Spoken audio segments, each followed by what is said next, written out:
Mister bright, ওরে বাবা, mister bright is European. ভাইয়া এই দেখো আমরা শুনেছিলাম ই এর উচ্চারণ যদি ইউ ইউ ইউ এর মতো যদি হয় তাহলে সেখানে এন না বসিয়ে সেখানে কি বসাতে হয়?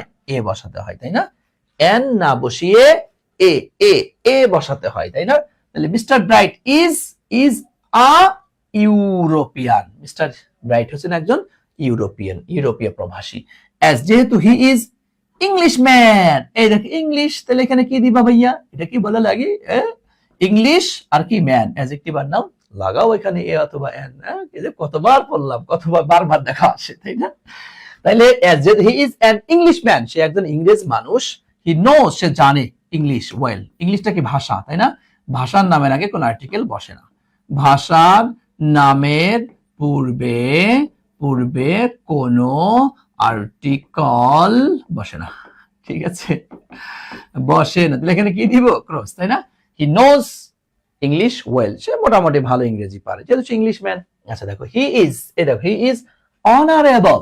অনারেবল মূলত এখানে দেখো এখানে হচ্ছে একটা ম্যান ছিল মনে, হ্যাঁ?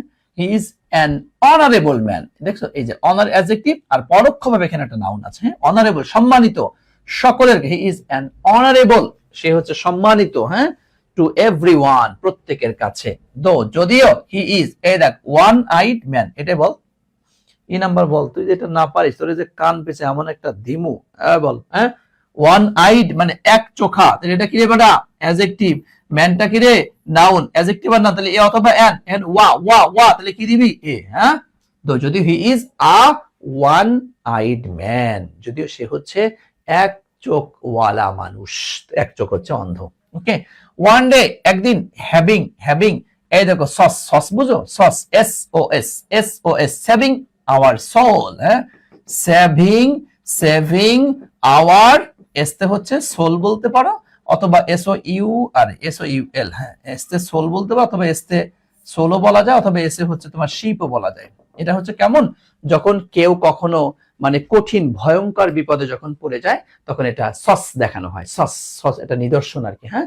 SOS সেভিং আওয়ার সোল, আমাদেরকে বাঁচাও, saving our soul, saving our ship, আমাদেরকে বাঁচাও। হ্যাঁ, এইভাবে করি যে SOS, তাই না? সেভিং আওয়ার সোল বা saving our ship. Okay, S, এই দেখো এস, তাহলে এই দেখো এস, হ্যাঁ, SOS, তাহলে এস লিখতে কি আসছে? এ আসছে না? এই জন্য এখানে খবরদার এখানে কিন্তু এন দিতে হবে, এ দেওয়া যাবে না। তাহলে কি দিব? এই দেখেন এন। তথা সংক্ষিপ্ত শব্দের ক্ষেত্রে তোমাকে লেটার দেখলে চলবে না, তোমাকে ওই লেটারের উচ্চারণ খেয়াল করতে হবে। যেমন ধরো আমি যদি লিখি HSC আর দেখো SSC, বলো তো ভাইয়া HSC এর আগে কি বসবে? এইচ, তোমার কাছে লেটারটা এইচ, হ্যাঁ, কিন্তু উচ্চারণটা কেমন হচ্ছে? এই দেখো এইচ, এই দেখো এই যে এ, তাহলে এখানে কি দিব? এই দেখেন এন। এস, এই দেখো SSC, দেখো লেটার দেখতে কি এস, কিন্তু এটা উচ্চারণটা কি? এই যে এস, তাহলে কি দিব? এখানে এন দিব। বুঝতে পেরেছেন? এটাই হচ্ছে পার্থক্য। তোমরা এটা কি ক্লিয়ার? বলো এটা কি ক্লিয়ার কিনা ভাইয়া? এটা very very very very important. সেটা হচ্ছে যে সংক্ষিপ্ত শব্দের আমরা লেটার দেখব না, ওই লেটারের উচ্চারণটা দেখব। উচ্চারণটা ভাওয়েল হলে সেখানে এন দিব, না হইলে এ দিব। ওকে, এখন দেখো one day having an SOS, তথা কোন একটা দিন কঠিন বিপদে আক্রান্ত হইয়া হি ওয়েন্ট, তিনি চলে গেলেন। কোথায়? USA, একটা রাষ্ট্রের নাম, নির্দিষ্ট একটা রাষ্ট্র। He went to the USA, তাই না? ওয়েন্ট টু দা USA, তিনি USA মানে কি? United state of America. তিনি আমেরিকাতে চল্লা গেলেন, নাকি? আমেরিকাতে কি চল্লা গেলেন? আমেরিকাতে তিনি চইলা গেলেন। এরপর দেখো হিজ ব্রাদার, তার ভাই, নাম কি? জনসন, লিভিং বসবাস করে দেয়ার, সেখানে জয়েন্ট, এ দেখ আর্মি, সেনাবাহিনী, বল এটা বল। এটা না পড়লে কিন্তু এখন মারি খাবি রে কদু। এই মনু, বলো আর্মি, তাহলে কি দিব? হ্যাঁ, এই দেখো দা আর্মি, লাস্ট ইয়ার, গত বছর তার ভাই কি আর্মিতে যোগদান করেছে। হি ইজ, এই দেখো হি ইজ কি আসছে? ইয়াঙ্গার অফ, এই দেখ এই যে ইয়াঙ্গার অফ আসছে, তুই বল কতবার দেখাইছি, হ্যাঁ, younger of the two brother, দুই ভাইয়ের মধ্যে সে হচ্ছে কি ইয়াঙ্গার, মানে কি রে ছোট নাকি, তাহলে এখানে কি দিব, এই দেখো the younger of the two brothers, দুই ভাইয়ের মধ্যে সে হচ্ছে ইয়াঙ্গার মানে ছোট, তাই তো, আর এল্ডার মানে হচ্ছে বড়।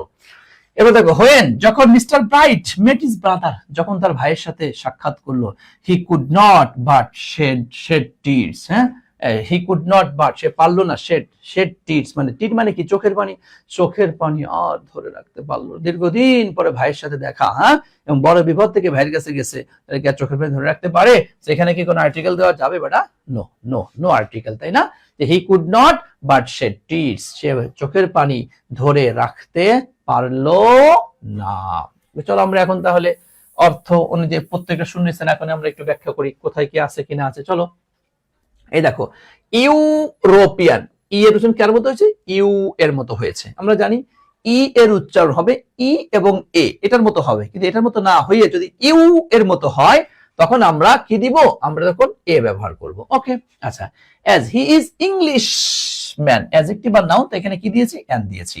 ইংলিশটা ভাষা, তা ভাষা নামের আগে কোনো আর্টিকেল বসে না। অনারেবল টু এভরিওয়ান, সকলের কাছে সম্মানিত, তাই না? তো অনারেবল ম্যান বা কিছু একটা পরোক্ষ ভাবে আছে বিধায় আমরা এখানে কি দিচ্ছি? An honourable man to everyone, তাই না? Though he is one eyed man, adjective আর নাউন, তো এখানে কি দিব আমরা? এ। আবার ওর উচ্চারণটা ওয়া, এজন্য আমরা এখানে এন ব্যবহার না করে এ দিয়েছি।